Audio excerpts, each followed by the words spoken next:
Hello friend, সবাই কেমন আছেন? আশা করি আপনারা সবাই ভালো আছেন। আমিও খুব ভালো আছি। আজকে নতুন একটি মাছের রান্না নিয়ে চলে আসলাম আপনাদের সাথে। প্রথমে একটি প্যানে কিছু তেল দিয়ে তেলটাকে গরম করে নিব।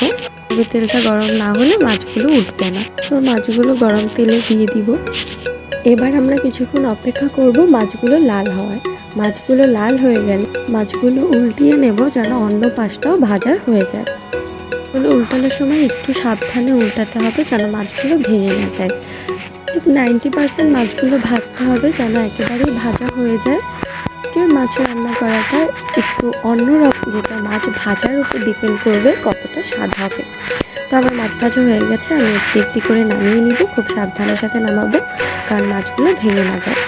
দেখতেই পাচ্ছেন আমার মাছ ভাজা অলরেডি কমপ্লিট। একটি কড়াইতে কিছুটা তেল নিয়ে নিব। তেলটা একটু গরম হয়ে গেলে আমরা এর ভিতরে পেঁয়াজ কুচি দিব। পেঁয়াজ কুচিটা একটু বেশি করে দিতে হবে কারণ আজকের মাছে কোনো ঝোল থাকবে না, শুধু পেঁয়াজ থাকবে আর তেল আর মশলাই থাকবে।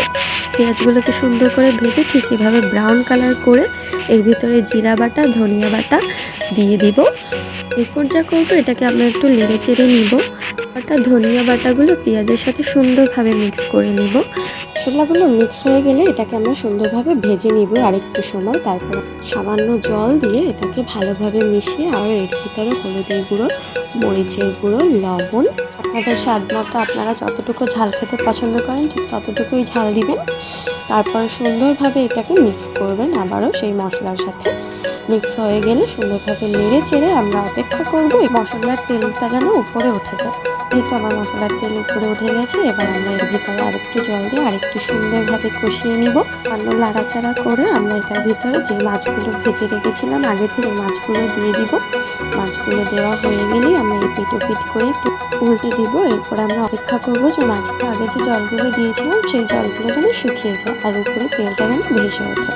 পেঁয়াজগুলো এরকমই থাকবে আর এটার ভিতরে কোনো ঝোল থাকবে না। ঠিক এরকম আপনারা যারা মাছের ঝোল খেতে পছন্দ করেন না তারা ঠিক এভাবেই ঘন ঘন করে খেতে পারেন। খেতে অনেক সুস্বাদু লাগবে। আপনারা একদিন বাসায় ট্রাই করে দেখবেন। So thank you. ভিডিওটি ভালো লাগলে সাবস্ক্রাইব করে দেবেন।